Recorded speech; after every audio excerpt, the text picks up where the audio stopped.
Hey guys, I just want to let you know that I'm now a certified spiritual life coach. If you resonate with the topics and lessons that my guests and I discuss on my podcast, and you feel that you could use some empowerment and direction in your journey of becoming who you truly are, consider booking a free discovery call with me on my website at kindlemccullough.com. And now on to the episode.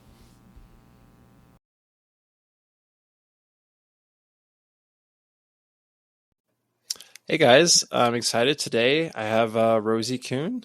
She was on a month or two ago, and it was really great. She's my teacher's teacher, Elizabeth Sabet, coach. And today we thought we'd talk about elements that make a great coach and how that translates to being a great person and being a good listener and just yeah, so I'm excited. Rosie's a great teacher. Done some workshops with her. So thanks for joining me again, Rosie. I'm really happy to be here, Kendall. We're going to have a fun time talking. Yeah. So I should just get into it. What's an element that makes a great coach? Holy cow. I think the most important element, first of all, is that you have a sense of you really want to do this work. You really want to help people. You really want to empower people to empower themselves. And so a lot of people, I find, say, I want to be a coach and I want to make six figures. And so that they're as committed or more committed to making money than they are to actually supporting and empowering people to empower themselves. And I say it that way. And I was just reading, I am a big fan of this book called Oneness. It's a channeled book by Rasha. It's been around for a long time. And I was just reading about about do we foster dependency on others or do we foster dependency on ourselves? And in this way, in a sense, as a coach, do I foster dependency on me? Like, Kendall, I want you to hire me. And I want you to keep hiring me and I want you to work with me and train with me. And so I want to keep that dependency, or am I empowering you to empower yourself into your own independence, into your own inner guidance, in your own inner wisdom? So my job in essence is to work myself out of a job. Does that make sense? Yeah, that's great. So how would we translate that into being a great person? Ooh. Well, and this takes us to the Course in Miracles. And in the book, A Course in Miracles, which is another channeled text, it talks about special relationships a lot. And how in most special relationships, we foster dependency, and we foster dependency quite often through shame and guilt. And I want to be special, and I want to be special to you. And so I'm going to, again, make you feel bad, or I'm going to make you feel like you lack something. And without me, you're never going to be special. You're never going to be a great coach. You're never going to make the money. Without me, you're never going to, right? So if we're really conscious about ourselves, we will see where we try to foster this kind of dependency and guilt and shame. Now, I'm saying that with all humility, that when I first read that in the Course in Miracles, I threw the book across the room. Because I want to be special, and I want my special relationships, right? I want my husband or my partner or my children and my clients and my readers or whoever. I want to be special in those relationships. But in being special, I am not fostering self-appreciation, self-value in you or the other. All I'm doing is trying to stay special and important. So as a person, whether I'm in my relationship with my mom, relationship with my daughter, relationship with my cat, even my cat is like the Zen master in teaching me to let go of special, because I want my cat, her name's Lucy. I want her to be around, and I want her to be affectionate, and I want her to never leave. She goes away. and she doesn't come back for 1, 2, 3, 4 days or whatever. And I feel like I'm not important to her, and that my whole stuff comes up about who I am and that stuff. So even in our cats or our fish, whatever, we foster dependency. And some of it is necessary, obviously, if you've got elements, animals or babies or plants that are dependent on us to take care of them. But in relationships where we really want to foster independence, we have to ask ourselves, why are we in these relationships? Why am I a coach, or why am I a parent? And I think it was, who wrote Gibran wrote, even for, we're not holders of our children. We are stewards of their development. We are stewards of their unfolding. These are my words. But if we're not in it for the unfolding of other individuals, then we really have to look at our own sense of lack, because all of that stuff comes from lack. I'm not enough, so I have to prove or improve. So whether I'm a parent, whether I'm a real estate agent, whether I'm a beautician, whether I'm a whoever, whatever, if I'm coming from lack, then I'm going to most likely impose that on you. That's so good. One thing I thought of, because at the beginning you were saying, as coaches, you really need to want to do the work and help people, and it's beyond money, and it's beyond just what the clients can do for us. Yes. And so it's embracing the role. And I think about that with life too. Some people like, why was you could even say, like, why was I born? Why am I going through this? Why, you go through life unwillingly. So I think of having a willingness to embrace life and embrace whatever happens, and embrace the challenge to heal and grow, and help others. I think, once we can embrace life and embrace our own, take responsibility for ourselves, then it fosters a space and the ability to then think about others and how can we empower others. I know growing up, I had a lot of thoughts and emotions in my head and in my body, and took a lot of time to learn how to be safe enough to explore these things and work through them. And once I did that, then I was able to focus more externally on others, and not just what can I get from them, what can they do for me, but what can I do for them. Help clear out the stuff in my head so I can be open to receiving. And and then you were talking about, dependency and specialness. I think of attachment disorders, and what my original tendency, what I lean towards is that anxious attachment, and then holding tightly to someone, wanting them to meet my needs and be a certain way and be close and open up and do everything together and be on the same page. And I can see how with my parents and with my relationships, like my past girlfriends, how that can be anxious. And so in that, it's not out of love, and that usually creates other people distancing, because you're smothering them and you're expecting expectations out of them that are not realistic or fair. So those are some thoughts that come to mind. Excellent. So is there a question in there? No, it's just more of a reflection. I don't know if you had if that spurred any other thoughts. Well, two things. Let me put it down here so I can remember. So our attachments is basically to our attachment to our identity. And my identity as a mom, my identity as a cat owner, my identity as a coach, my identity as a woman, my identity as a human being, my identity as a spiritual being, my identity to whatever that is, my physical form, like thousands of identities going on. Okay.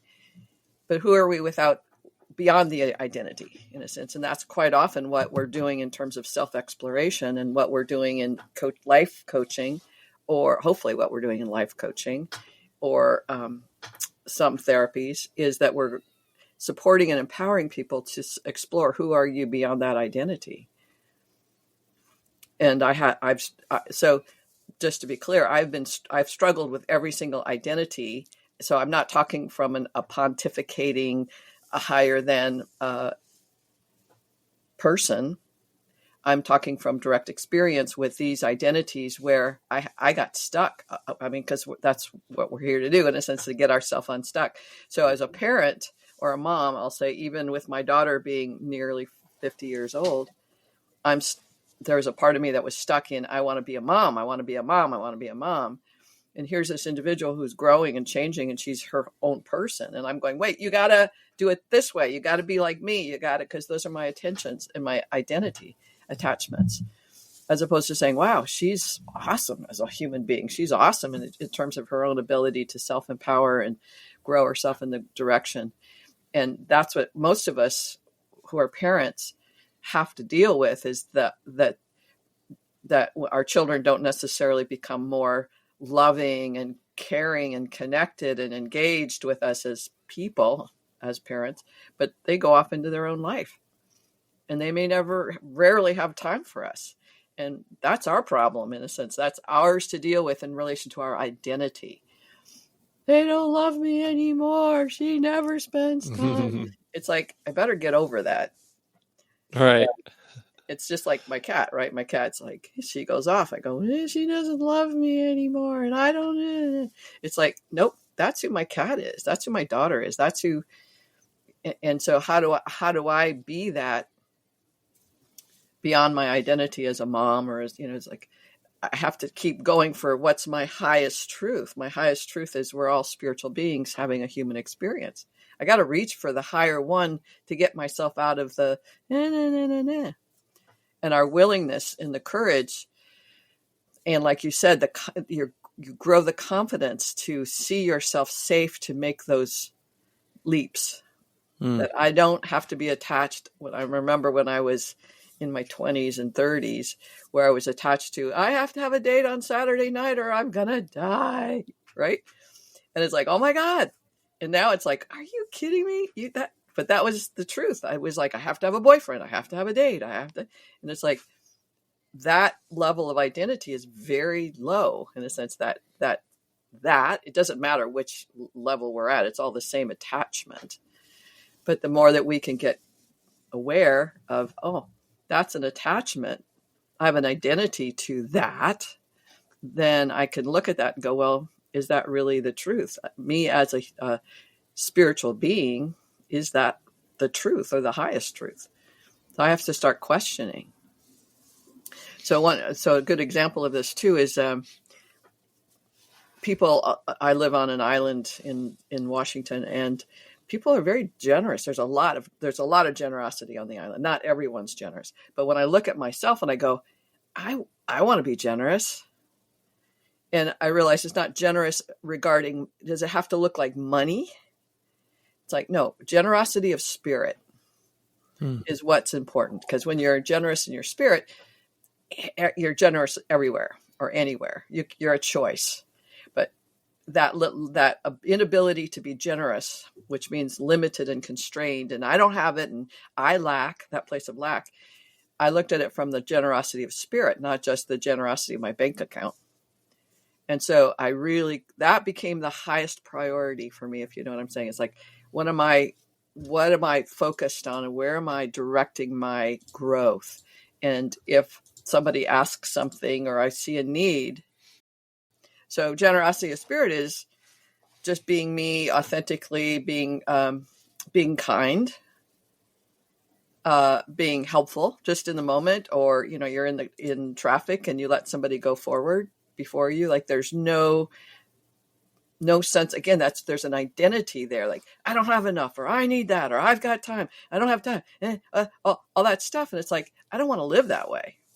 So generosity of spirit gives me an opportunity to notice how I'm being that's not generous. Yeah. Yeah. So And I, go ahead. oh yeah, I think too, kind of the opposite of like clinging on is that kind of like avoidant. And in that we can be like, we want others to pursue us, or we want to think that we've all got it together and we don't need anyone's help. And so I think there could be an opposite, or we're special in our, our aloneness, and that we're all self-dependent on ourselves. But then also we're not connecting with others, and we're not being generous in that way. So I think there's opposite ditch. Always. And we're as coaches, I believe, what we're have to focus on for ourselves is my interventions, is my intention fear-based and lack-based, or is my intention something else?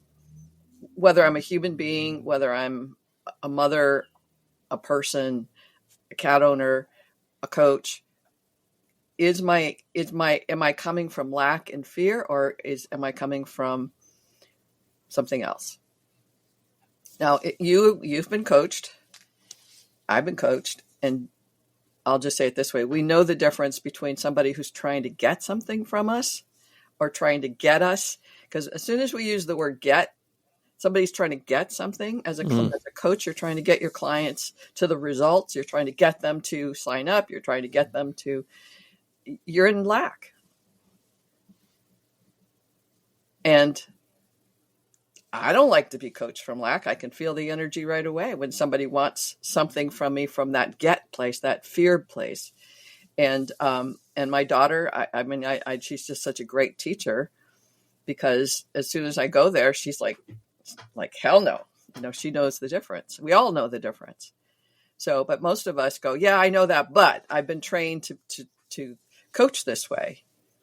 One of my biggest challenges is people who say, okay, I gotta, if you want to work with me as a coach, I'm saying this as an example, not as the truth, but people who charge by 3 months, buy my package. Now, these are people too who have never coached or rarely coached or hardly coached. They don't have the experience, but they want people to sign up for a couple $1,000s kind of thing.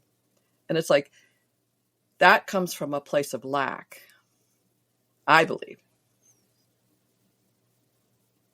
So I don't actually in this moment espouse to that particular philosophy or model of relationship with my clients. My clients always pay me.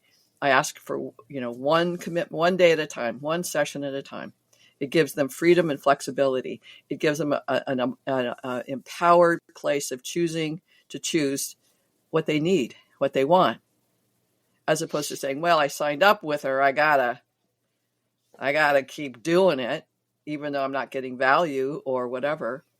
And so that wherever it's coming from lack, even if it's been part of our training programs to say, you got to set up a business and you got to start doing this and you got to be an entrepreneur. It's like, where's that coming from? Is that coming from inspired and delighted? Or is it coming from fear-based marketing? You got to make money.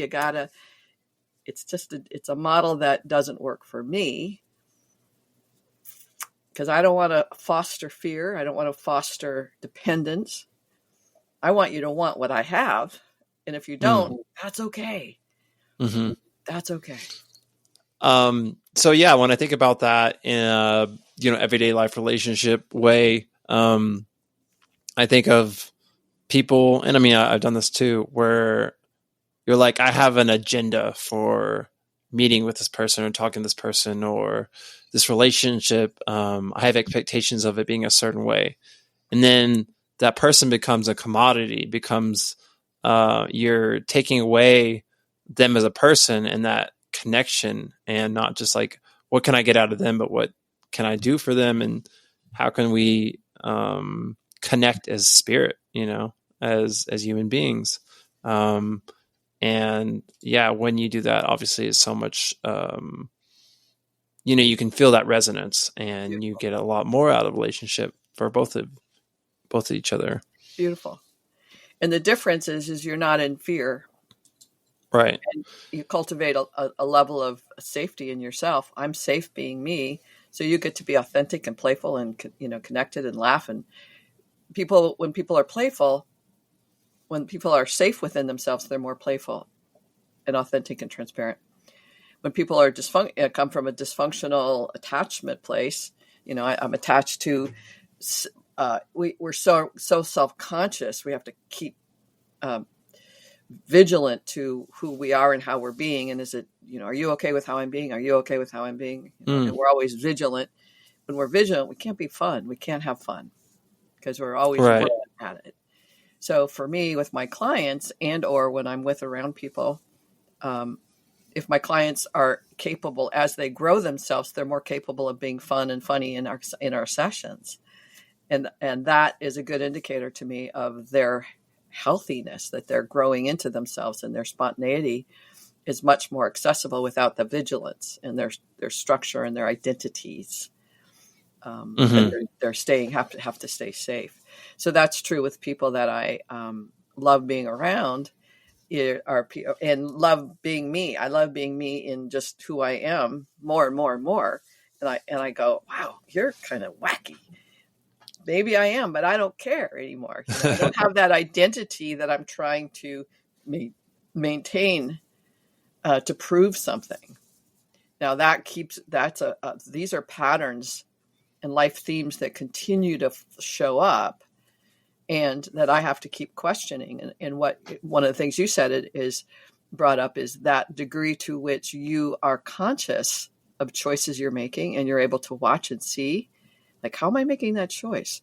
And is that really me, or is that something? Am I attached? Am I trying to make that person feel guilty? Or, I'm angry and upset, but is that about them, or is that something that I'm attached to, that I should be?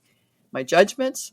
So as we grow our willingness to sit with ourselves, we're willing to ask those questions and go, wow. And the cool thing here too is I get to see the degree to which I've never been me, even in terms of food that I eat. So I watched this video a few months ago of this guy at TED Talk, and he's like, we're all trying to be ourselves, but we don't realize the degree that which just sugar, does stuff to our brain and has us do things and make choices that we wouldn't make if we weren't on sugar.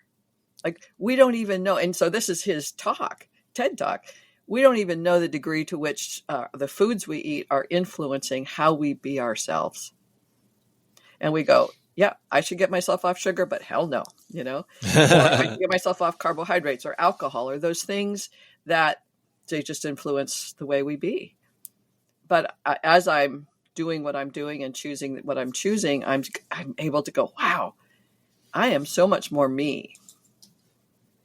And that's interesting. I'm curious about that. Yeah, I realize, it's like there's an argument in Christianity: do we have free will or do we not? And it's like we do, but we only have it to the extent that we're conscious of what's affecting us, and then taking responsibility on those things. And what are we going to do with that? How are you going to handle that? And are you going to work to become free of that? And then we have more free will, and then we are more conscious, and then we connect with more of ourselves, and that's rewarding, exciting.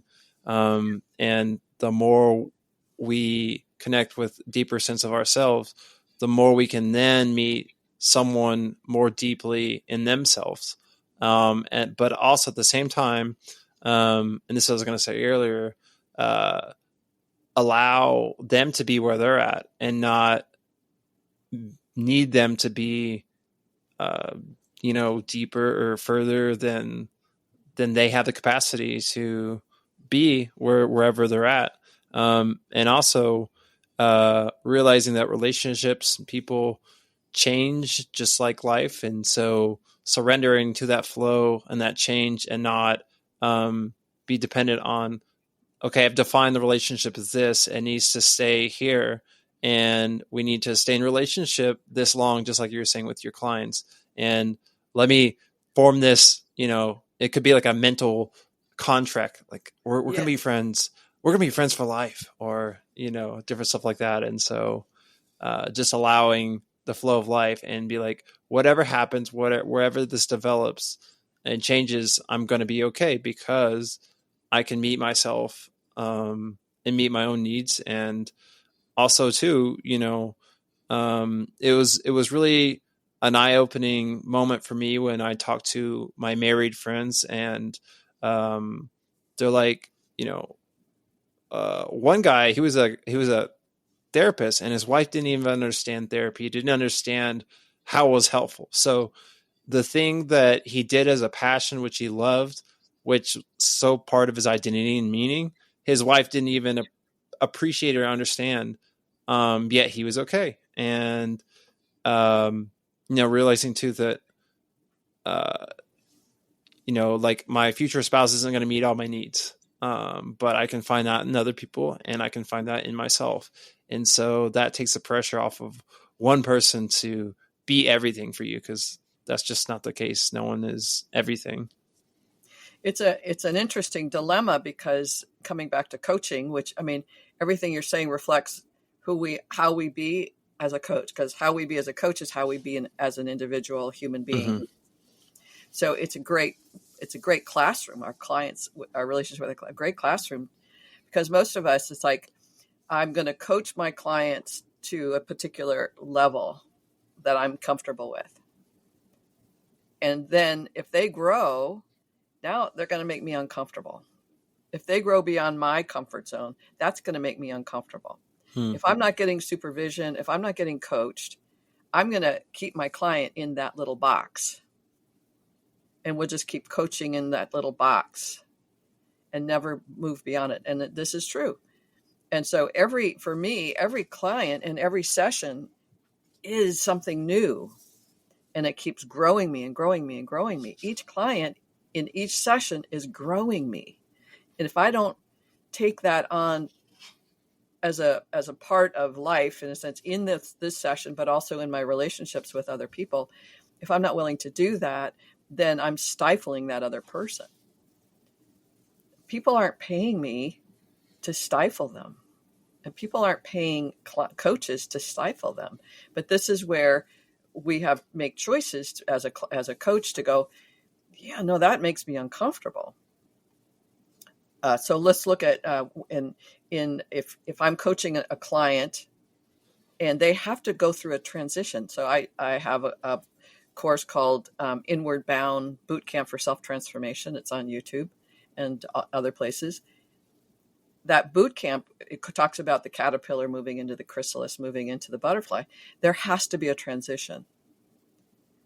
And so I, as a coach, have the capacity to coach my client through these transitions, which can feel like death and dying. You kind of said that. I mean, in terms of your own, like, oh my God, this is uncomfortable. And I don't know who I am without this caterpillarness. Who am I? And when I'm in a chrysalis metamorphosis stage, who am I? And we as coaches have to be able to, I think, my perspective is, we have to be willing and able to sit with our clients in that chrysalis and go, I know what that's like, without going, okay, let's move on. Let's get the results. Let's get to the butterfly. We know it doesn't work that way. Mm. And the same with relationships, is we start out falling in love, and then we have this in loveness in this honeymoon stage, and then it moves on into something else. It's like, wait a minute, you used to do this and now you're doing that, and why aren't you special, and why aren't you making me special, and all that stuff that comes after the honeymoon stage. That's a matter of fact, but we all resist moving into the matter of factness because we don't think that's, I mean, in terms of our denser fear-based self, it's like, I don't know who I am. I just wanted to get married. I don't want to change. I don't want to be different. Don't make me different. Now you've got resistance and resentments and guilt and shame and blah blah blah. So wherever we're doing that in our lives, we're probably going to do it with our clients. And when we're doing it with our clients, we're going to be doing that in our lives. Yeah. Yeah. I think, sometimes we think, oh, let me help this person um, get to this result, get to this goal. Um, and we're like, oh, we're helping. That's good. But we're not sitting with them in the pain and the emotions and whatever they're going through. And we're kind of telling them, you're not okay. I need you to change. And really, it's about ourselves because we're uncomfortable with their emotions, with whatever they're going through. And it brings up uncomfortable emotions that we have that we don't want to deal with. And so that That's right. realization and continued development of how can I be okay and sit with myself through uncomfortable emotions and experiences, then we have the capacity to do that for others and be with them where they're at, which does help them work through it and does help them change and grow. Yeah. And yeah, relationships are always a mirror to ourselves, and whatever projection, transference and countertransference is therapy terms. Yes. Transference of, oh, you're being like this, but it's actually something that is from my past that is reminding me of that, and so I'm blaming them, but it's actually something within me, and they Right. can do the same thing with myself. And so, are we gonna make this commitment to continue to work on this when transference and countertransference comes up? Are we going to talk about this? Are we going to communicate? Are we going to be self-aware of what's going on and look for the deeper things instead of just being like, there's an issue, they're wrong, let me move on. That's right. And if I make it about them, I never have to look at myself. Right. Right. And it's that's the countertransference part, right? I mean, we don't want to look at it, and I don't use those. I don't. Psychology, in a sense, has become kind of like it doesn't work so much when we identify and pathologize and all of that kind of stuff, put labels on things, as opposed to going, oh man, I am trying to help you to prove that I am important. So I'm going to make you feel important. So you'll let me know that I feel important, because all of us, 99% of us, as Jay-Z Knight says, few of us came in without self-hate. And the degree of self-hate. I mean, that's what we came here to work through, is that level of self-hate, so we could get to a point of self-love, that we're coming from something other than lack. Paul Selig is also a channeler, and his group have been really helpful. And it was like a kick in the head for me when they said, whenever we're coming from proving and improving, we're coming from lack. And I go, well, how do we coach if we're not trying to improve, And it really helped me, because I've been a coach for 20 years, and at least 20 years. And I've also, before that, I was in therapy and trained as a therapist, marriage and family therapist, and spiritual guide, and worked in recovery for 8 years. So it's like, well, how do you be with individuals if you're not attempting to prove or improve? That was a really great question. And it really helped me see like the need for a paradigm shift. So my company is called the Paradigm Shifts Coaching Group. So I'm already in the knowing and the unfolding of that. But it took me to the next level of clarity to say, if I am not seeing my client as whole and complete already, then I am going to treat them as if they're wrong or bad, or I'm going to judge them as. So part of my coaching philosophy and principles is my client is already whole and complete. And in terms of spiritual guidance and spiritual companioning, that's the starting point too, that we came in whole and complete. We might feel the hate or not enoughness, insignificance, unworthiness, but we are whole and complete, and we came here. It's like being in college, we're whole and complete enough to go through this curriculum, and it's hard and it's tough, and we're going to face things, but I have to see my client as whole and complete without trying to improve them and not trying to prove something about myself, because I'm whole and complete. And this is true with every single individual. Again, whether it's the clerk, whether it's the daughter, the son, the wife, the spouse, the partner, it doesn't matter. If we see them as whole and complete and they're on their spiritual journey, in their spiritual curriculum, then how do I be in relationship with that? With that, Yeah, yeah, a lot. yeah. Been thinking and talking about healing with some people, and um, thinking about healing. It's like, the way our language is, it's not actually right, because it's like, do we heal ourselves or heal others? It's like yes and no. Healing is, there's a part of your body or spirit that is whole, is healed, and knows how to heal. And so really it's about getting out of the way, surrendering to Right. that healing. That's good. And like with others, it's like, how can I hold space for you to help you realize that you know how to heal? Not Beautiful. that I am doing the healing on you, but I'm holding that resonance of, I'm healed, you're healed, and then their body and their spirit does the work Yeah. itself. Awesome. And again, with Paul Selig's work, it really pointed to this. And so some of this is really challenging me. Uh, and let's look at this in terms of a continuum. Our capacity to heal ourselves or be whole is, over here in this sort of a scale kind of thing. And our capacity to allow that to be is somewhere in the midst. Mm. So the point is the story that, and not the story, but the point that, um, Paul Selig's group was saying is like, if you meet a person, you're on the trail on a walk on something difficult, and you come across a person who is on the side and they can't walk and they can't move. And so what do you do? Mm. And it's like, well, I can't pick him up because I don't have the capacity and I can't carry him and he can't walk. So what do you do?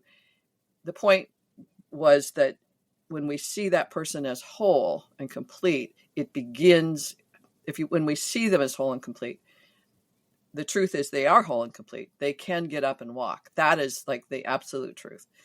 We don't live in that paradigm, but we could hold that as a potentiality.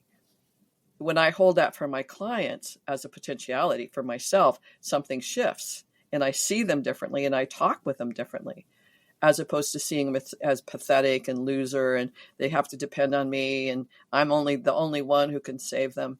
But it's like when I can see them as whole and complete, our conversation is different. Now, I am not at that point where I would meet somebody on the road who is destitute and all of that and could bring them into that state of wholeness. I'm not in that. Yeah, I'm not there. But I am in that, the difference that it makes in me seeing my client as whole and complete and talking with them as whole and complete. The conversations, I'm directing myself to their knowing, their big K knowing, and it works every single time because we know, they know.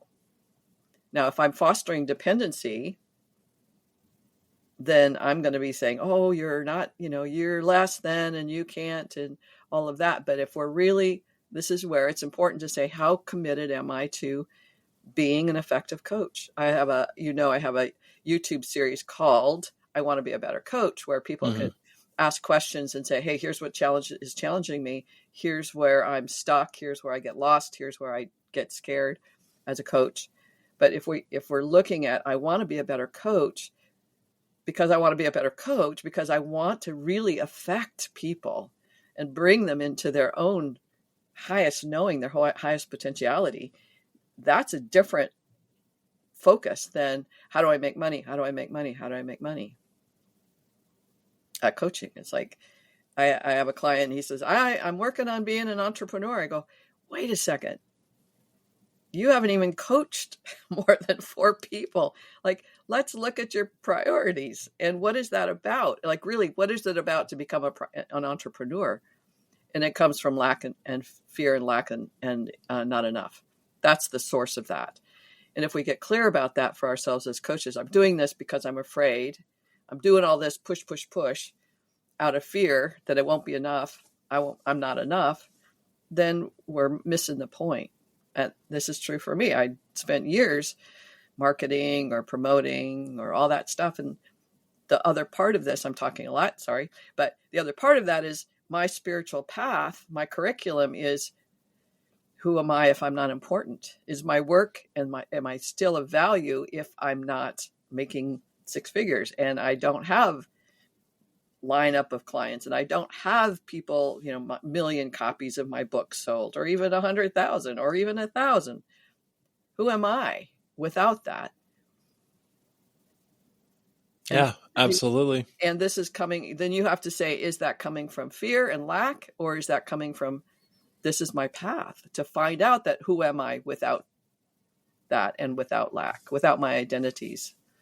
It's a fascinating process, and you can't just think yourself through it. You have to have the direct experience of it, and that's, you're experiencing that and articulating about that, your own direct experience.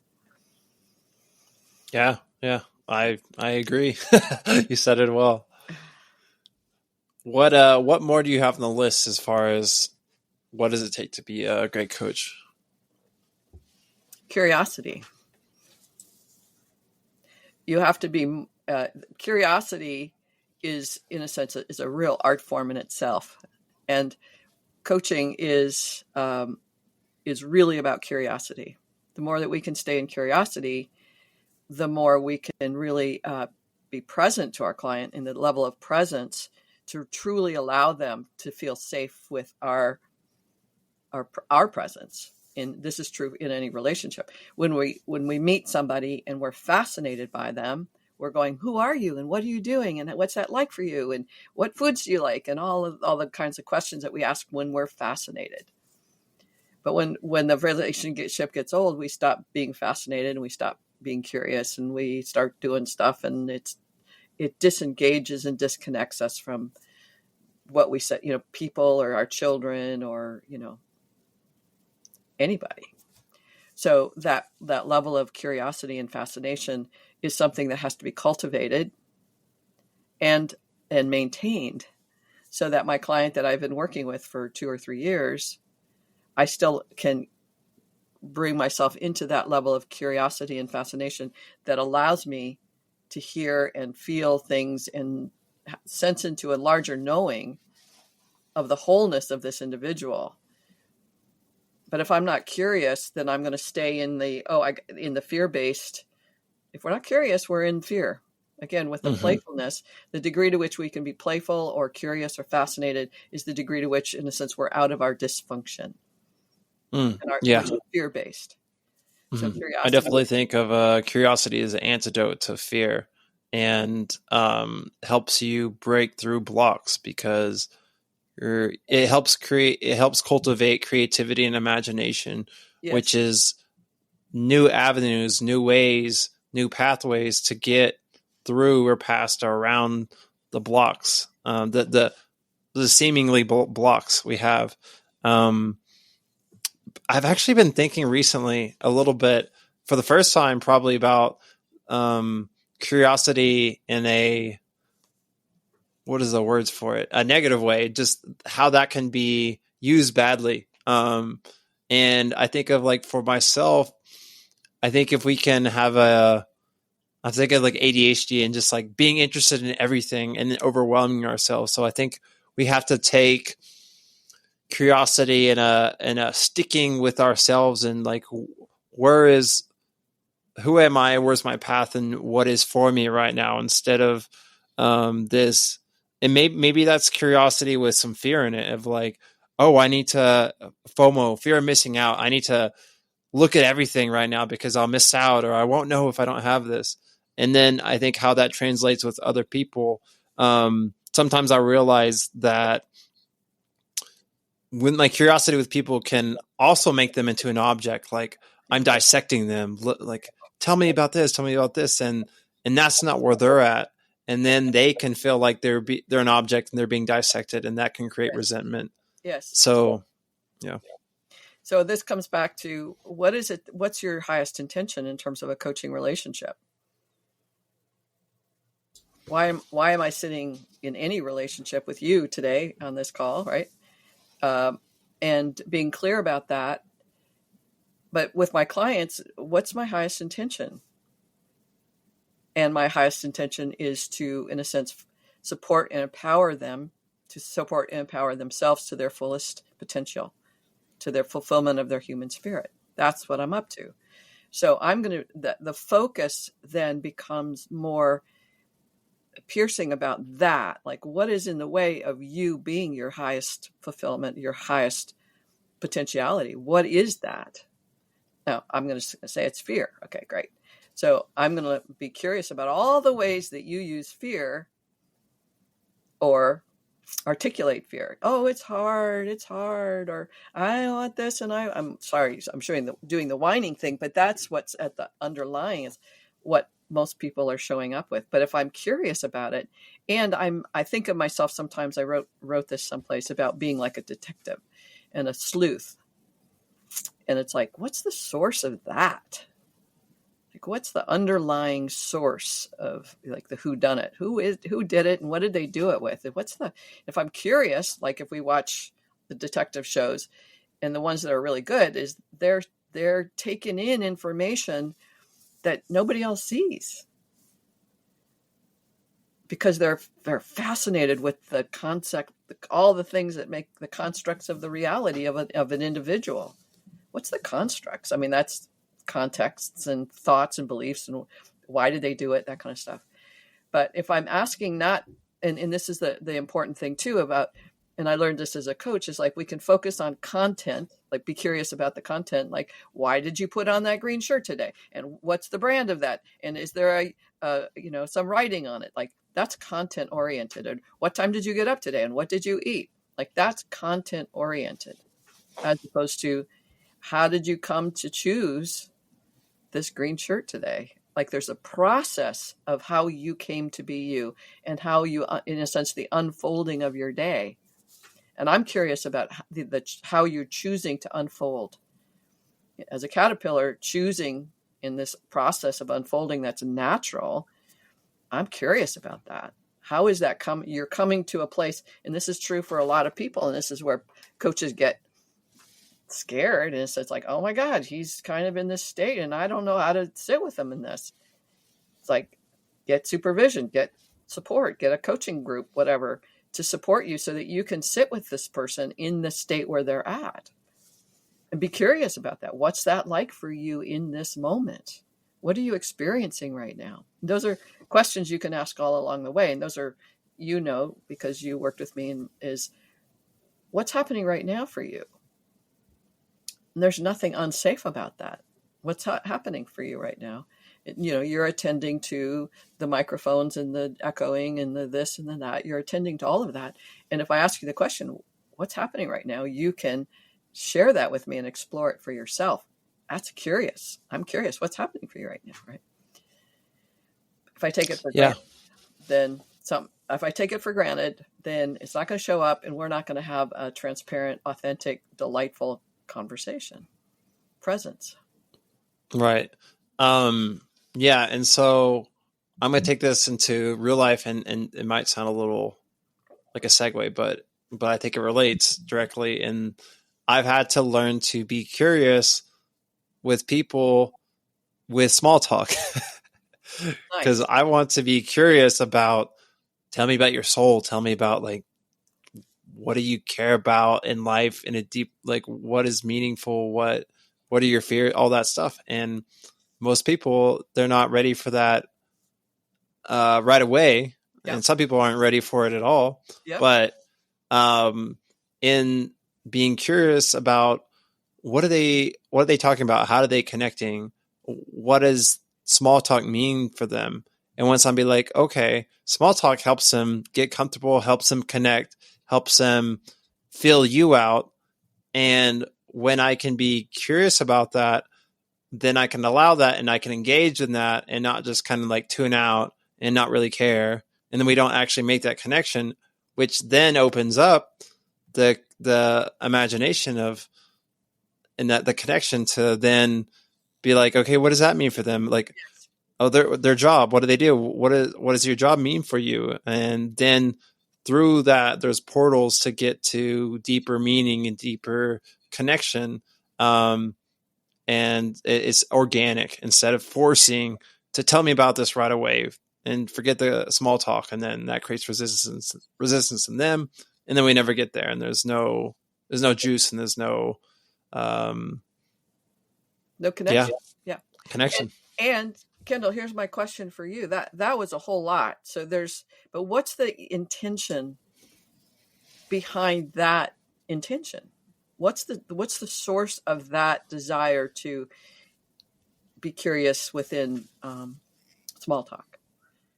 Yeah. So, I mean, I always want connection, intimacy, authenticity, vulnerability.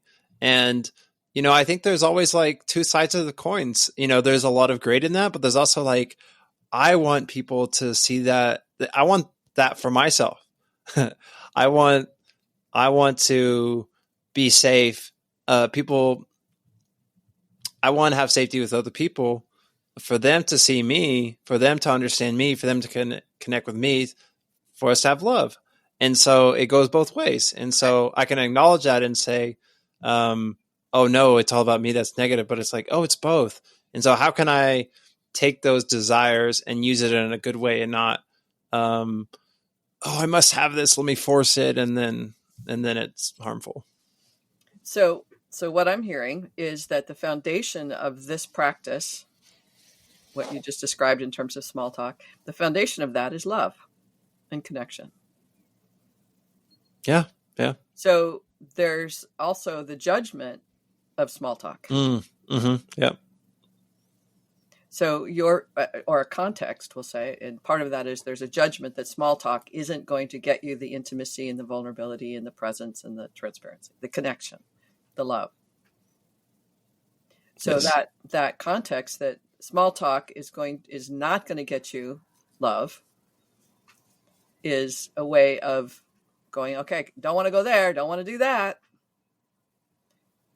But if everything is love and everything is a potentiality for love, then that's what I'm hearing is happening for you, is like, I can hang out with this person and I can be curious in a way that actually for you, Kendall, fosters and generates more love and connection. Am I hearing that correctly? Yep, exactly. So if I make it wrong and bad to do small talk, like, oh God, here we go again, then I've just put up a barrier to connection. And what I'm hearing you say is, when I can be curious about their job or who they are in their job, not in the deep kind of thing, but like, wow, that's really curious. You're a real estate agent. What's that like for you? What's engaging for you? What makes it happy? What makes you happy in that? What sparks joy? I mean, even those questions can be like, whatever, but it's like, wow, I'm curious. How tell me about that. And in that process, then you can be curious and connecting, and hopefully be open to listening to them, as opposed to asking, oh, I asked a great question, yay for me. You're clapping for yourself in your head and you can't hear the response. Exactly. So, and this is, I love that you want to talk about this part of being a coach and how that is, how we engage that in the rest of our lives, because I think it's always the both and. So thanks for this conversation. And a lot of times, my whole focus these days on training coaches, working with coaches and individuals, is to help them see it's all about you as a coach with your client. So if your client is growing, it's because you're growing. Mm-hmm.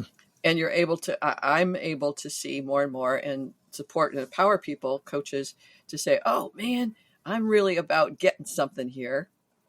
And my client's feeling pushed. You can see the resistance. You can feel them doing something different. It's like, I'm trying to get something. It's like, okay, back away. Like, just be with this person, be with yourself. What's going on inside my head that I'm trying to get something? Am I trying to prove something? Am I trying to be important? Am I trying to be more something than my client? Am I trying to be right? Righteousness is a great thing for coaches. Like, I'm right here and you're wrong. A client who, the last few sessions we've had, he says, I'm feeling a little defensive right now. And so my response is like, oh my God, I'm doing something wrong. It's like, stop, because his defensiveness is not necessarily about me doing something wrong or saying something wrong, but here's a response that from an individual that I'm having a conversation with. It's like, what's showing up that has you be defensive? And he's going, well, you're kind of saying stuff that I don't want to hear. Okay, so what's showing up for you? Not like I go, oh, well, let me say it differently. Or, that's about me feeling vulnerable and he's going to fire me. Or I go, well, what's going on for you that you're feeling defensive? And that gives him room to explore. Here's what's making me feel defensive. I'm feeling emotional and I don't want to feel that. So I get defensive or whatever that is. My point here is that I have to watch what I am doing constantly because it's all about me and how I ask a question, how I create a safe space for my client, how I'm really open and doing the work that I say is mine to do, which is empower them into their own knowing and into their own truth and their own choice making and how they be them. That's what I'm all about.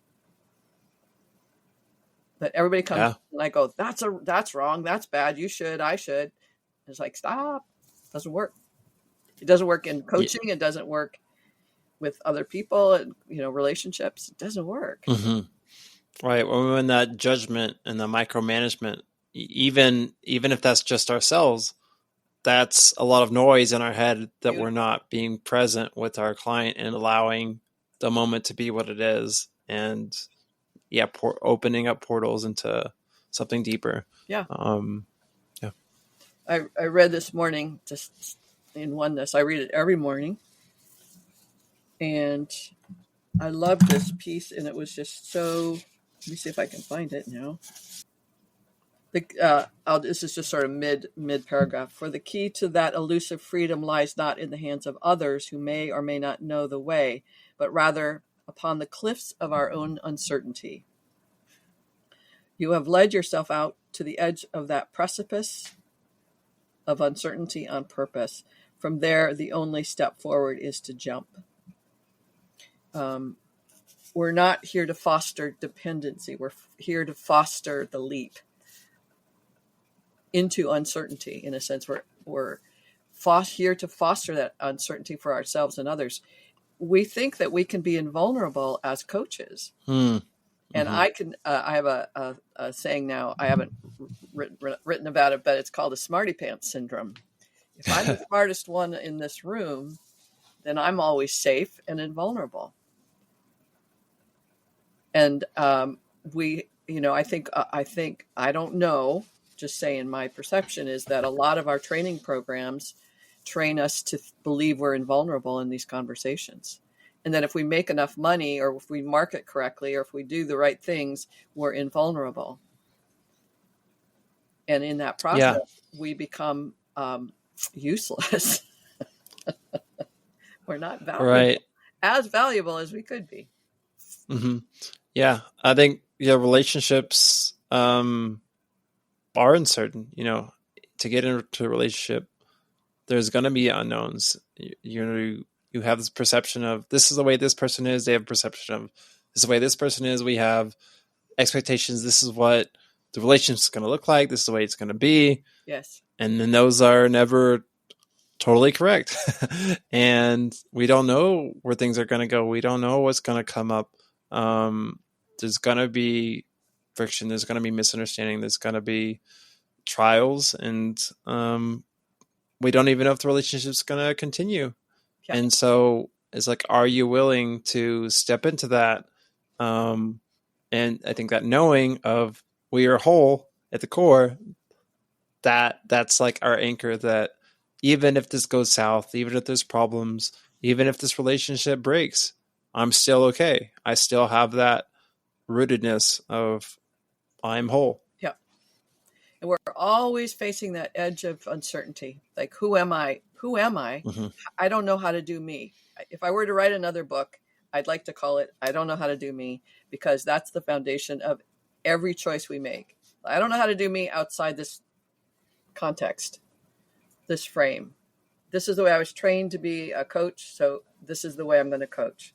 And it's like, well, what about all this? What about, it doesn't matter. I don't care. This is, I was talking to a client the other day who was saying, she's been in a marriage for 20 some years. It's not that great. And she goes, I can't separate from my husband because marriage is so, it's got to be, I got to stay married.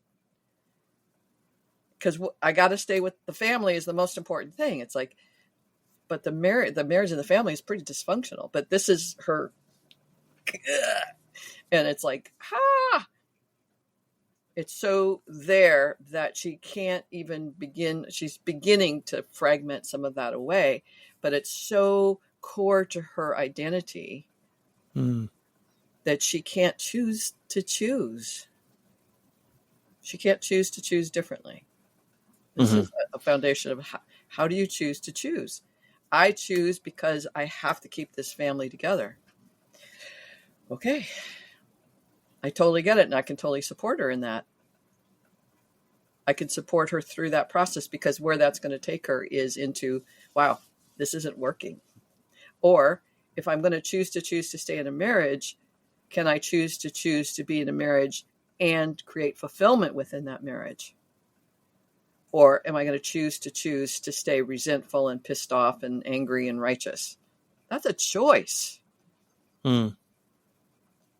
That's a choice. And we don't realize that. Wait, what do you mean that's a choice? But that's what we're about as coaches and as lovers and as partners and friends is, is that choice coming from something other than you, authentic you, as a divine expression of you? Yeah. People will think I'm a terrible, horrible person if I divorce my husband. Okay. I get it. I totally get it. Yeah. We have all these, ideas of what we should do, of what other people are going to think, what society says is right. All these external things that guide us or yes, force us into this certain mold. And force us and to it's scary. On that. Yeah. Force us to, what was that? I says it forces us to be dependent on that. Yes, dependent, right. And the scary thing is, what do I believe? What do I think is right? That's right. How can I take responsibility for my own life? And that's scary. And then that gets me into the unknown of my identity and stepping out. But I think, if we have the view of the unknown, the scary, that's where the gold lies, because that isn't nothing. What that is coming to greater relationship and understanding and embodiment of ourselves. That's right. And that if you know it, then you're limited because you already understand it. It's already there. And if it's unknown, then that means there's growth there. That's right. That's right. So when we're sitting with our clients, or we're sitting with people, I'll just say about our clients, you're bringing in the good stuff over there in terms of outside the coaching. But when we're sitting with our clients, and I remember these moments where it's like, oh my God, there's something that's telling me to ask this question, or there's a feeling or sensation that's coming up. I don't trust it. Like, I'm not, because I'm having a one-to-one focused, structured thing with you and my client, but it's like, wow, there's something coming in beyond this. And wow, do I trust it or do I not trust it? And when we're begin to see there's an unknown presence, this is a big part of spiritual guidance work and spiritual companionship. There's always another presence, but there's always another presence anyway, that in terms of being, clear about that, that's the focus, a presence. And when we begin to open up to the possibility there's something bigger than and greater than that's informing us, that there was that moment where I go, okay, I'm going to ask the question. And it wasn't anything. We're talking about incremental shifts and changes for us as coaches, but also as for our clients to go, hey, I have this sense of kind of an anxiousness. Is there something going on for you that's kind of, or a curiosity, or I was doing some group coaching and all of a sudden I was talking to one person, but in the group, and I'm feeling this confusion, this kind of, wow, what's that energy? Like all this stuff as my client is talking. And so I said to the group, what are you feeling now as you're listening to her? And quite a few of them said, I'm feeling this confusion. So by asking the question, like, what is that? The curiosity, like, wow, what is that? And being able to ask the group, what are you feeling? And they're feeling the same thing I am. It's like, wow, and then I'm back to the client going, wow, what's coming up for you? And they go, yeah, there's so much going on. I can't. Yeah. So they're in it too. But when we can open ourselves up and be curious, like there's something here. I don't know. It's uncertain and I feel uncertain, but what the heck? It's not like we're literally jumping off a cliff, but it feels like we're jumping off a cliff because we're going outside our comfort zone. With that curiosity, I realized that I've had sessions as the coach where I was like, oh my goodness, this feels chaotic. This feels disorganized, confused, like you said. And I'm starting to judge myself. I'm like, oh no, what am I doing wrong? Or like, I feel lost or whatever. Beautiful. And then I talk with my fellow coachee who's being the client in this session. And I was like, I was feeling kind of chaotic and confused. And they're like, that's how I felt. And I'm like, oh, that wasn't me. That was them. I was feeling theirs. And then I was judging myself for the way they were feeling and putting on myself that was wrong. That's right. And it's like, no, if I can be curious, like, oh, what's going on? It's like, oh, they're confused. And you know what? This is a good thing because we're getting deeper than before, and we're getting more into the psyche, more into the deep beliefs and thoughts. Yeah. And that is more murky and confusing than the surface level of like, hey, I need to do this. How do I do it? And that's safe ground. That's more tangible. But we go deeper, it's scarier because it's, we don't have it as much of a roadmap and it's more chaotic, but that means we're working through deeper things, and trusting that we can work that out more, and we can find meaning and we can find order, but we have to be okay with the process and be okay with that. And I have to be okay with, it is confusing and the client's probably not going to judge me for that being chaotic because that's what they're feeling. But even if they do, that's okay because I know that this is a good process. That's right. And I want to, just for the sake of clarity, talk about when we talk about something being deep, it's almost like talking about the shadow. It's like people go, oh, I don't want to go deep. Right. And so I really try as a trainer and as a coach, unless I'm really working with a client going, okay, we're going to go deep here, we're going to take a deep dive. But generally speaking, I don't use those words because it scares people. All we're doing is revealing what's already there, much like Michelangelo, chipping away at this piece of marble where he knows what's in there. He's not going, okay, we're going to go deep there. We're going to go deep into. It's like, yeah, no, because it can pierce the fragility of the marble and what's in it. So if we're having a conversation, and I love what you're saying, because it's like we're massaging and making an opening little by little by little. And we're cultivating that place of safety to explore and be curious. And for me, it's really about encouraging my client to be curious and to notice. And so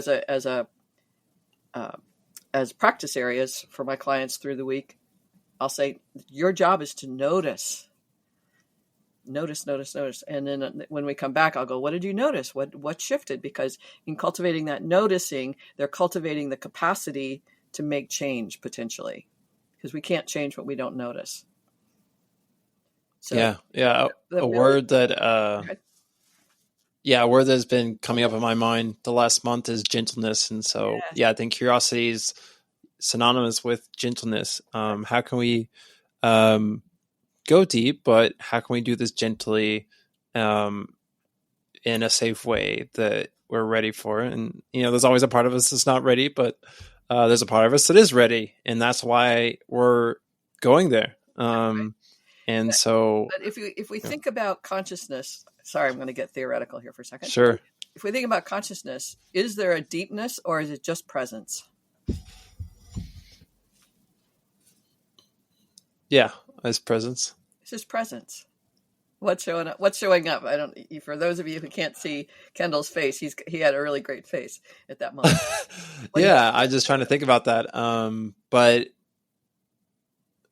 yeah, if it's showing up, it's conscious, and it's not deep. It's buried. It's on the surface, and so it's just being present with whatever shows up. That's right. So that intention to go deep, like there's an intention to go deep, right? As you talked about with small talk. And what's that intention? Love, connection. Okay. And there's a context you have about going deep and its relationship to love. What is that? What's your thought about deepness and love? Just something you have to dig for. You have to effort for. Awesome. What's showing up now? Again, That's great. Yeah, like I haven't thought about it like that, so it's really cool that realization. Yeah, there is no deepness. I mean, in the whole time constraint, time, space, fourth, third dimension, whatever. There is no deepness. There is no deepness. There is no absence of love. And our willingness to be in small talk and go, wow, there's no other place better than this right now, and this with this individual. I had a moment like that. I was at some event, and I'm standing with this person going, oh, I wish I was over there talking to that person. And went, wait, watch, stop. Like, this person, come on. And I got really clear and connected and engaged with the conversation with the person that I was in, rather than saying I'd be better off someplace else, right? A lack element. But yeah, when we can see love exists right here, which is huge, but that place of, oh, I got to go deep. It's like, no, you don't. It's always self-revealing, always self-revealing, always self-revealing. Yeah, I've found myself, I still found myself sometimes in groups. My brain, I'll say my brain, yes, wants to, what conversation is going on here? It's trying to pick up every conversation, everything. And then I'll be with one group, and then I'll hear something from another group, and I go walk over there, and then I go walk over there. It's like, I'm trying to find it. It's like you said, it's right here. Yeah. Yeah. Yeah. And it's a big fat be with to learn to train yourself to let go of, and this is Yoda's thing, train yourself to let go of what you're afraid to lose. So when you are in one group and you're listening and going, ooh, what is that? And what is that you are afraid to lose if you just let go of that? If you were just here now without listening for, oh, what's going on over there? What are you afraid to lose something that feels more connective to me than what's right here. Awesome. And as a strategy, how is that working? What does that give you as a strategy?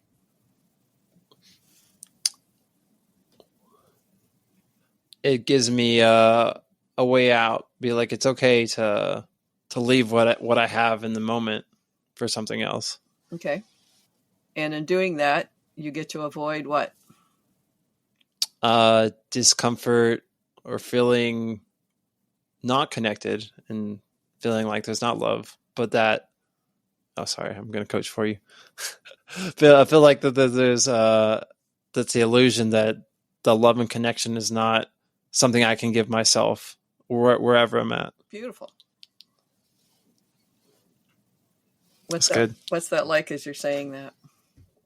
Yeah, I mean, it's just another great realization. It's really cool. I think we'll go a little. We'll break the fourth wall in podcasting.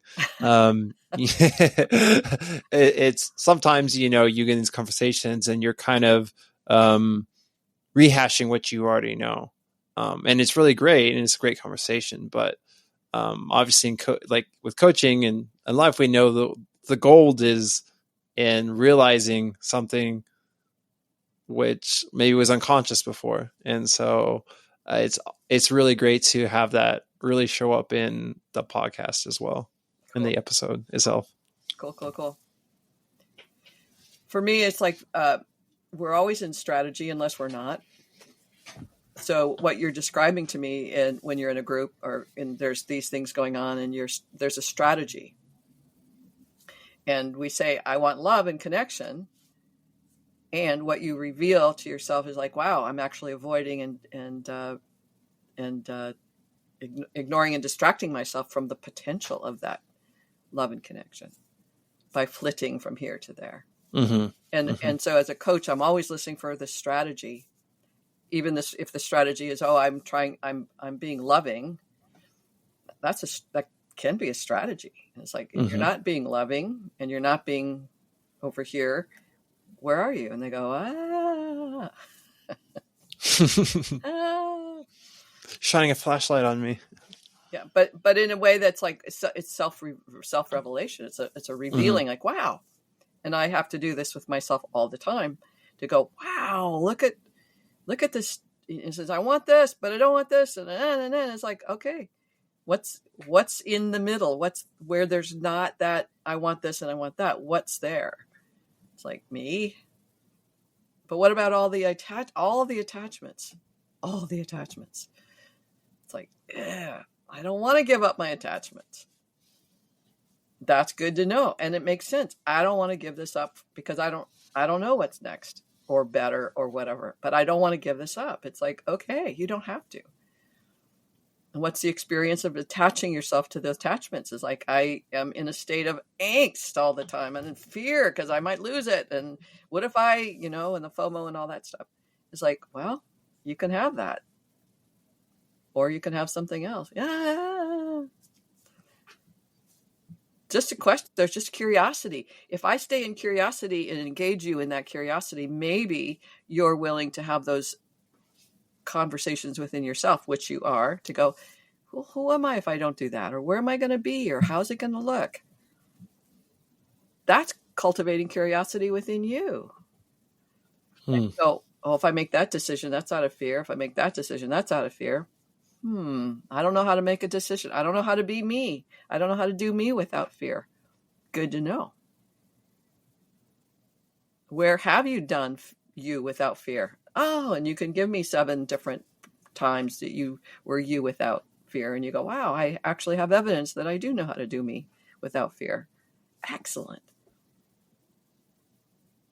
So that all comes from curiosity. Right. And it's so funny, fear is such an illusion, a lot of times. Like this podcast, I was scared to do the podcast. I did the podcast and I was like, oh, everything I feared, it was an illusion. It's not even real. And, sometimes things will come up where I'm fearful of and I'll do it. And that fear is realized in a way, but it's like even what happened, I could handle it. So all that I feared was still an illusion. I was still able internally to handle whatever did show up externally that I thought that would, but I thought that I couldn't handle that internally. Yes. And I could. Yes.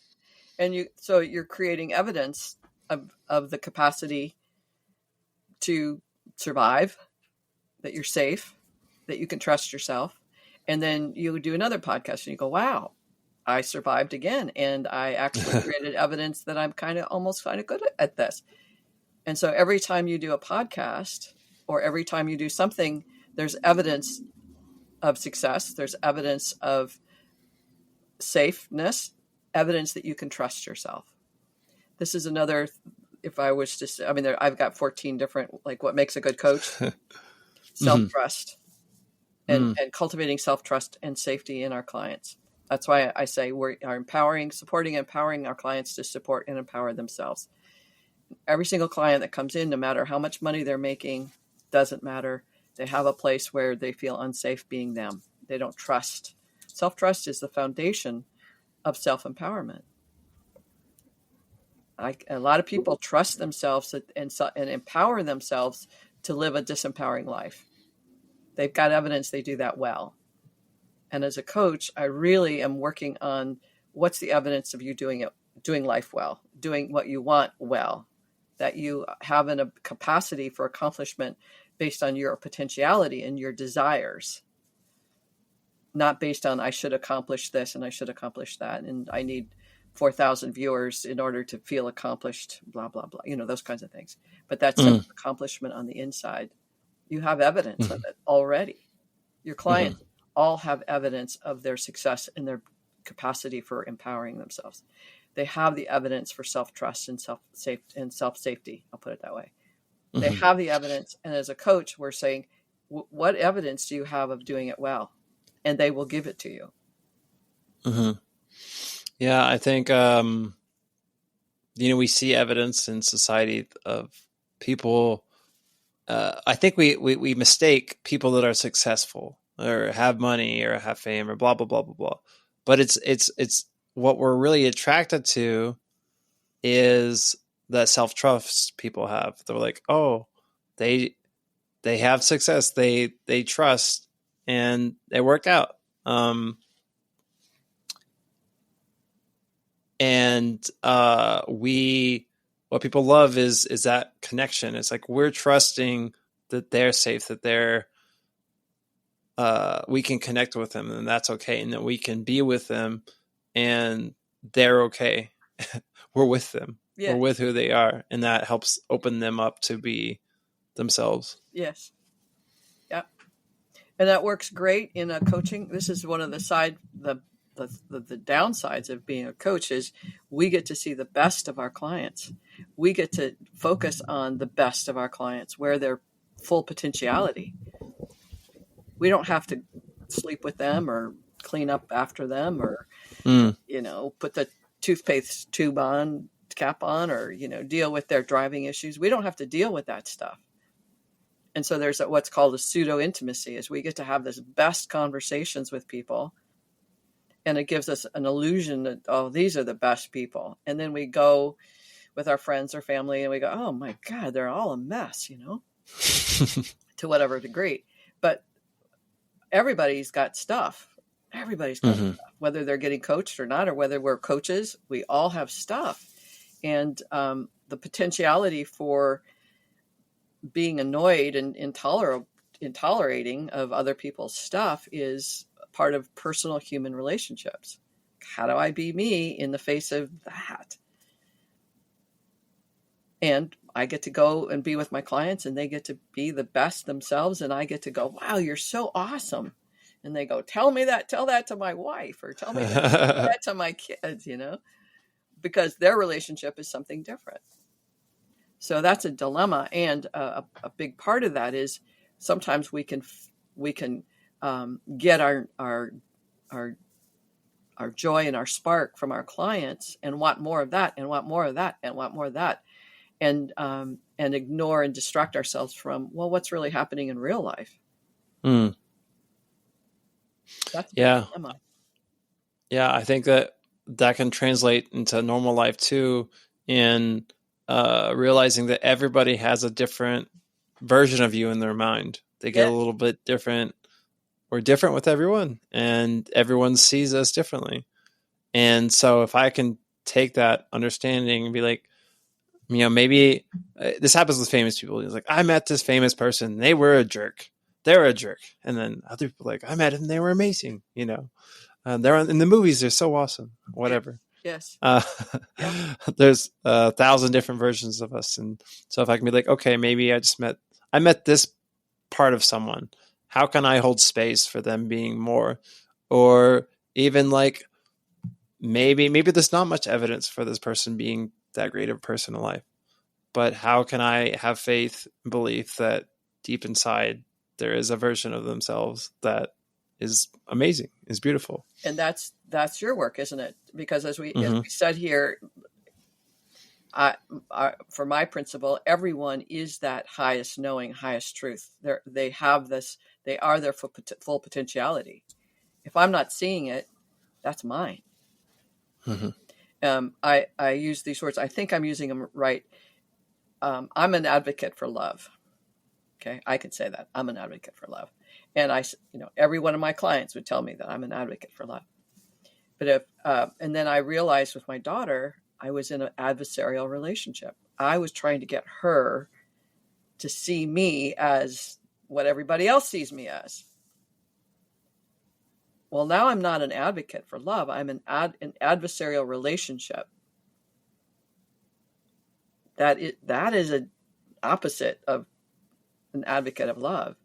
And so I had to look at myself and go, you're not an advocate for love in this relationship. What's that about? What is that? And it was a hard conversation. These are not easy conversations for any of us, and certainly not for me to go, but I want her to like me. I want her to love me. I want to be the mom. Like, that's what I'm attached to. She's not treating me like the mom. And so I'm adversarial. I'm trying to beat her into submission that I'm this advocate for love. It's like, what? I love you. I love you. Love me back. It's like, it doesn't work. That's stupid, right? So if I'm really an advocate of love, for love, I'm an advocate for love everywhere, always. And that's my training. It's rather than saying, oh, you can't be that. And that's what people do. They just dismiss the whole thing, just like generosity of spirit. It's like, I'm an advocate for love, and that's my practice. Doesn't mean I'm at 100%. Doesn't mean I'll ever be that in this lifetime. But if I see how I'm not that, or I'm acting against that, then I'm not an advocate. Then I can see it and go, wow, but it's all about me, right? It's all about me. And it's all about every single one of us, because we're all in these lessons and learning. And even as a coach, I'm constantly in the state of learning from each session, each person, each moment. And that goes for ourselves too. It's like, Exactly. I know sometimes I don't act in my highest potential. And realizing that I can be different in different moments and not attach my whole identity to that. And so when I make mistakes, whatever, that's a learning potential. And I can redirect. I can connect with a deeper part of my identity and act out of that instead of being stuck in these unhealthy patterns. Yeah. And when we're, what we call making a mistake is just, it's a learning opportunity. And so it's like, wow, what was I more attached to? Much like we're talking about when you are at a party and your listening is for something. And it's like, wow, when I'm doing that, when I'm committed to that, I'm not actually in my commitment to wholeness and connection and presence. Like, that's interesting. So all we're doing is creating an awareness of like, wow, this commitment to this is more important than my commitment to that. And that's all we're dealing with always. And that's, focus of my coaching is like, we've got a commitment. Here's what I say I want. I'm an advocate for love. But over here, it's like, no, I want to be the smartest person in the room. I want to be the smarty pants. I want to be invulnerable. I don't want, whatever as I don't want in the moment. But there's that commitment to say what I say I want. And then there's this other stuff. I'm committed to health, but oh man, give me a good hot dog and, ketchup, mustard, potato chips. I love it. I'm happy, right? That's what I'm committed to. So you can just distinguish, this commitment right now is more important or higher value than that commitment. Then we get it. It's not a mistake. It's just like, wow, isn't that interesting? So, these are little words that we can hear ourselves say, like, oh, it's a mistake. It's like, yeah, no, not really. Because that's another way of saying I lack. And it's like, nope, you don't lack. You're just making a choice from something other than what you think you're making your choice. Right. What other aspects are important for being a coach? Vulnerability, the willingness to be vulnerable, the willingness really, I think what I'm trying to say is when I'm having one of some of my best conversations is when I am really connected, the level of presence, we'll just say it that way, presence. And in that state of presence, there's no strategy. There's just isness. And, this is true for spiritual guidance, spiritual companioning as well. It's like you and I, there's no separation. And the more, and again, these are high spiritual principles that we're working towards, all of us, consciously or not consciously. We're working towards, because we say, oh, we're all one. It's like, okay, great. How are you living that? How are you demonstrating that? So in the coaching conversation, if I know you to be 100% potentiality and the fullness of that potentiality right now, then how am I going to coach you? And I have to watch my strategies. Oh, and how do you coach somebody who is already perfect? And what does that mean? And it's like, how do you be the expression of that perfection, the divine expression of you? That's what I mean by that. You are this divine being, Kendall, and all the ways that you limit that expression is what we're coaching to. Again, it's the marble, the square stuff around Michelangelo's sculptures. We're tapping away because we know who you are. David Hawkins says, what we're doing is just what he says is stop doing what isn't in alignment with you. So we're not saying, here's what do you want to do to become more you? Rarely does that work because people go, I don't know. It's like, okay, what can you let go of that's in the way of you being you? And you go, oh, my attitude or my fears or my smarty pants, whatever. I can know what's in the way of me being my fullest potential. My fears, my coming from lack. So I love what David Hawkins says, is stop doing what doesn't work, what isn't in alignment with your highest truth, your highest knowing. That's the same as what Yoda's saying. Train yourself to let go of what you're afraid to lose. I'm afraid to lose all this cushiony, marbly stuff because what if I'm exposed and nobody, and I'm vulnerable to attack? Because you will be, because you are. But that's our biggest fear. So that keeps us back in the marble around us, if you will. Yeah. So with vulnerability in my own life, I've had to learn that, I want vulnerability and sometimes I force it, but like you're saying, it's not being present with where someone is at and expecting something from them that they're not ready or able to give you. And so it's like, how can I reframe and where is there already a connection? And how can I appreciate that and be where they're at? And how can I be with myself in the vulnerability that I'm seeking outside of myself? What if you all that stuff is strategy, right? What if you just showed up?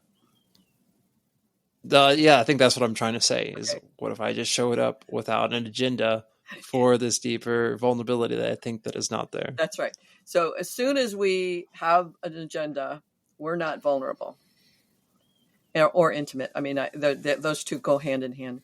And vulnerable we think of as weak and that we're going to get attacked, that we're attackable. But we're not using it that way. We're just using it like being our essential nature, just being here. And intimacy and vulnerability. I think seeing where we're invulnerable, what we do to maintain invulnerability is just a really good, again, it's the backwards way of seeing, oh, I'm trying to maintain invulnerability. It's good to know. And in that you go, well, what would it be like for me to let that go? Practice something other than invulnerability. And like you mentioned, in terms of flitting from one conversation to the next, you're maintaining invulnerability because you never get connected. It's like, wow, that's kind of interesting. So as a coach, if I'm trying and doing and strategizing, I'm not having a relationship with my client. I'm doing stuff. I'm doing something. And that's just good to know. And sometimes it's good to have the strategies to get my clients perhaps in a direction or to kind of do whatever. But I'm very conscious of it as opposed to it happening or, my client getting defensive and me going, oh, I'm sorry, you got a defensive. But going, oh, you got defensive. Tell me about that. that's I don't have anything to lose by if I have something to lose or something to gain, I'll never be vulnerable. I'll never be intimate. I'll never be me. So that's a really good thing. It's like nothing to lose and nothing to gain. Right. And allowing the capacity to be hurt. Well, And yeah, is like that's when you get hurt. What do we know about that? right, how do I stay with that? Like what's going on there? And It's again, it's about myself. That's right. It's another learning opportunity. My cat doesn't come Mm-hmm. back for 2 days, and I'm hurt. I'm hurt. My cat's not coming back. My daughter doesn't call me. I'm hurt. My clients, whatever. I'm hurt. It's like, wow, kind of a pattern there, right? So I got to deal with what it is that I'm allowing to trigger. When do we get triggered? That's an indication we got something to work on. Mm. And Yeah. it's just, oh yeah, there's another learning opportunity. People don't like to hear it, but that's what it's all about. And the more you get clear about that, the more you can grow and go, okay, here's, it's not a mistake. I mean, the mistake is, oh, I have an opportunity to look at my choices and how am I choosing to choose? I'm hurt. I'm choosing that. And where is that coming from? And how does that serve me? Those kinds of questions. We're curious. We're cultivating curiosity in our clients because we want them to be able to self-coach to the degree that they can. And when they can't, we want them to call us because they know that they can. That's the kind of, I have more clients that call me irregularly because they know they can. They can trust, like, I know you are the one that's going to move me through this. Because they know my listening is for where are you getting in your own way? Yeah. I used to, going to the strategy thing. Yeah. I used to, going back to the strategy thing and planning ahead, I used to always be scared of silence in conversation. Beautiful. Yeah. And so I did a lot of planning. So what are we going to talk about? This, and this. So I can make sure that there's no silence. And in that, I was missing the gold in silence and uncomfortability, which is vulnerability. Yes. And what's behind that thinking, or how is silence actually being in the moment and probing deeper than our conscious minds, and that actually facilitates, quote unquote, deeper connection, or how can we be there for each other in the silence and appreciate it and enjoy each other's presence and not having to think that it has to be in a conversation. Beautiful. I enjoy more. A lot of times I like to hang out. I like to hang out, and that hanging out sometimes is not talking. Right? We're just being together, and whatever is spontaneous is what shows up, is what's fun, and what is, in a sense. There's no agenda, and I like when I can be with people I can hang out with without the agenda. And that's kind of an interesting thing. It's like, oh, what are we going to talk about? It's like, I hope we're not going to talk about anything because that's the point of hanging out. I have a fire pit in my backyard here, and it's one of the best things about hanging around in a fire pit is nobody's talking about anything unless they are, basically. But that place of just a place to hang out, see what shows up, is wonderful, especially for someone like me who, has as much as I have my smarty pants and I want people to talk about the spiritual stuff or whatever, be able to talk or meet me where I'm at. I really don't want to talk about anything. And you just hang out. You and I are kind of hanging out and you're going, hey, so what else? What else? We're just hanging out. And that's a whole lot more relaxing to me than trying to struggle with a relation or with a conversation that I don't care about because it doesn't matter. The philosophy conversations, I don't care about. Theoretical stuff, I don't care about. I don't care because it doesn't matter. It doesn't matter. In the whole grand scheme of things, nothing matters. And what if it did? Right. As a bumper I sticker, I love. Yeah. I think early in my spiritual journey, I was exploring a lot and having these you know I can't use the word deep conversations, these intellectual or spiritual conversations, and it was really great, and I enjoyed it. But as I continue on, um, if that comes up, that's great, but I don't necessarily care. Yeah. It's more about that connection and meeting someone where they're at. That's right. Who are you as a human, and what's going on, and Yep. what can we learn from that? Yep.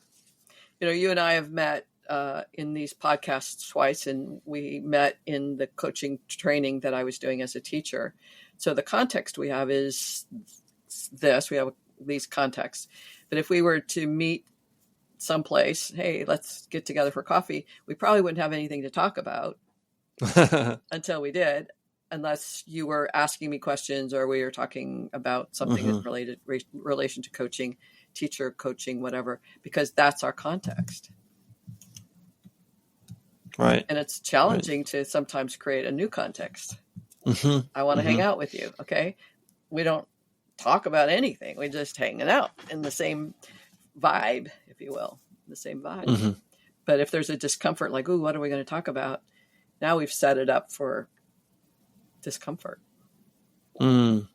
Yeah, that's good. It's, I love coaching. And part of what I love is how much I have to learn about me, Mm-hmm. because it's all about me. It's all about you. Every one of us is a coach. It's all about us and how we cultivate that, what it is we want. We want a sense of fulfillment. And now it's like, if I do this right, I'll make money. It's like, okay, is that your highest priority? And in my reading and research about people making money, it's like there's a whole lot easier ways to make money than through coaching.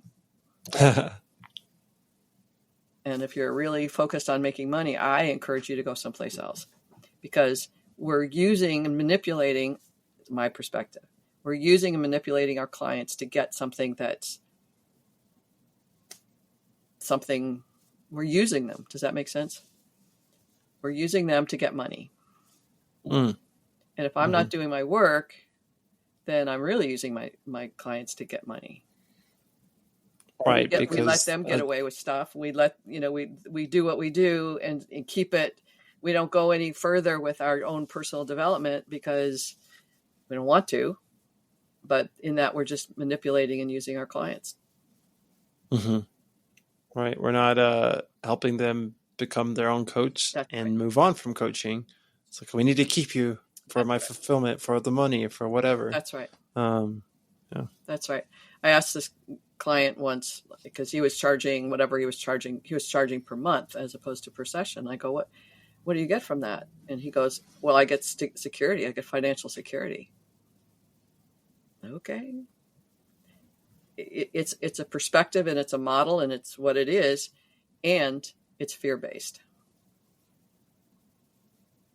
So if I'm acting as a coach from my fears and my lack, I'm not in service to my clients, and I'm not in service to myself.